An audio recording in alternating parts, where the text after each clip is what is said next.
Okay, we're going to be using The American Heritage, the book of the Revolution. And you can see it's got its own case. And this is a pretty old book. I was really happy to get this. This has got a lot of information in it, but in particular, today we're going to be looking at the birth of the United States Navy. Incidentally, we'll give you a little bit of information on this book. So this book was printed in 1958. 1958 by American Heritage. So I want to direct your attention now, when we talk about the United States Navy and the Revolutionary War, I want to give you kind of an idea of what was going on at the time. And forgive me, I do have my bookmarks.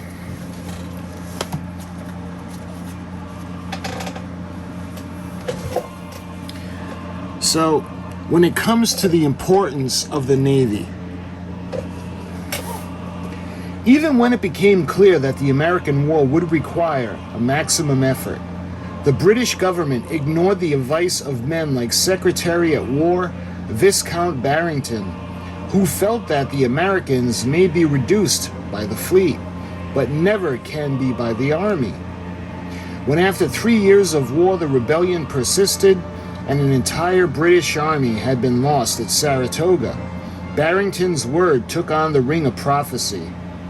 British land forces were based on the sea and the navigable rivers leading from it, and after France's intervention in 1778 and Spain's entry in 1779, England's success depended on its ability to keep its communications intact. From 1778 on, the conflict would be mother country and colonies. It was a full-scale world war. The battleship of the 18th century was a ship of the line, mounting upwards of 64 guns, which could hurl over half a ton of metal one broadside. An example of these ships is a 90-gun Sandwich.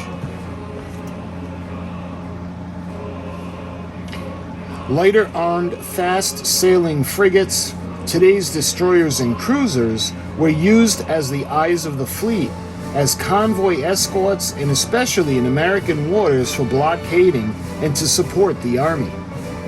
The stakes in the war at sea were high, including the rich trading areas of the West Indies, India, and the Mediterranean, while even the British Isles were threatened by invasion.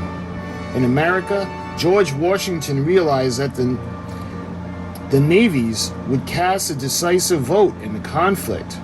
Only if we had command of the seas, he believed, could the army undertake to convert the war into a vigorous offensive. Life aboard a warship is pictured below in a cutaway view of the French two-decker. The captain's cabin is 8, the officer's mess 14, at the stern the crew's quarters 11, and mess 17, amidships.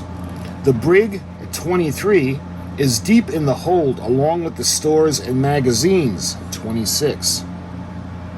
Naval architecture, the age of sail, had its decorative aspects.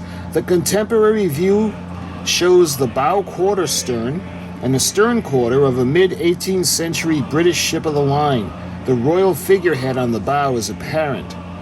It's apparently one of the Georges.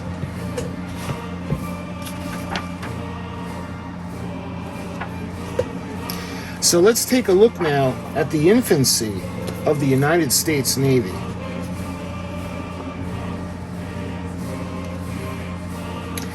So when it comes to the birth of the American Navy,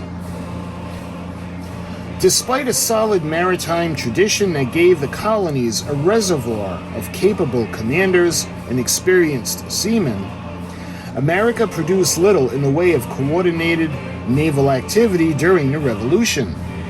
A general poverty of resources prevented the construction of ships larger than frigates. Most important, the lack of centralized government hampered the establishment of strong continental navies. Most of the warships available were siphoned off into the state navies. Jealousy established to protect only their own coastlines, or were commissioned as privateers.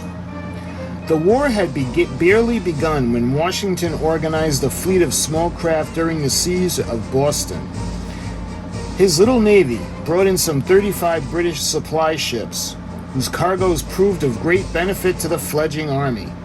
In late 1775, Congress made a beginning at a national navy by authorizing the construction of 13 frigates for the protection and defense of the United Colonies. Early in 1776, Essex Hopkins was placed in command of the Navy's first squadron, a makeshift collection of ships dispatched to plague English naval installations. Hopkins, flying a flag which bore a lively representation of a rattlesnake, attacked Nassau and came off with a considerable store of military supplies. His cruise was virtually the only planned major operation undertaken by the Navy. More frequently, naval captains like John Paul Jones became commerce raiders. Even this role was difficult for the Navy. It had to compete for seamen, with state-commissioned privateers offering less discipline and more prize money. William Whipple of the Marine Committee wrote, "You may depend, no public ship will ever be manned while there is a privateer fitting out." All told, 53 ships served in the Navy during the war. Of the 13 original frigates, only 4 were at sea by 1776. The Hancock, was soon captured by the 44-gun Rainbow. Ironically, it was the Hancock, renamed Iris, that took the last of the 13, the Trumbull, in August of 1781. Despite the efforts of men like John Adams and Robert Morris, America was not strong enough to create an effective navy where none had existed before.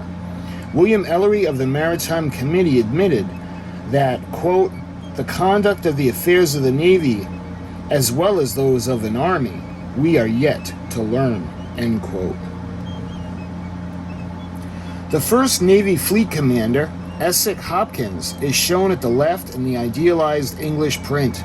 Behind him are the Rebel, Rattlesnake, and the Pine Tree flags. James Nelson, above left, last the Navy's frigates, Virginia and Trumbull. Nicholas Biddle, lower right, above right, captured the ill-fated Randolph on the opposite page. At left is a 1779 Dutch watercolor of 2 American naval flags.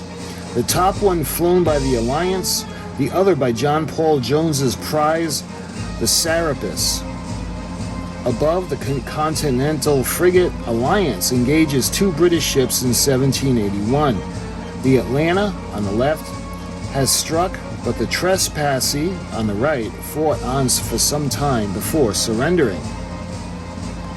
Below, in March of 1778, off Barbados in the West Indies, the 32-gun Continental frigate Randolph, Captain Nicholas Biddle, challenged the Yarmouth, a 64. Biddle was punishing his opponent severely when, as shown below, a shot struck Randolph's magazine and blew her to pieces, killing Biddle and over 300 of his men.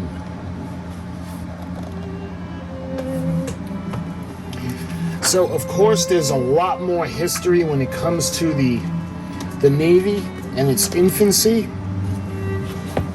But I just wanted to give you guys just a little taste on the birth of the Navy and the necessity for a Navy back in the early days of the United States of America. So, my friends, I hope you enjoyed the quick video, and I hope you have a fantastic Independence Day. Me and my family were actually going to sit on the deck of the USS Massachusetts BB-59 for the firework display in a celebration of our nation's 250th anniversary. So, my friends, have a fantastic 4th of July. Until my next video, I'll talk to you guys soon.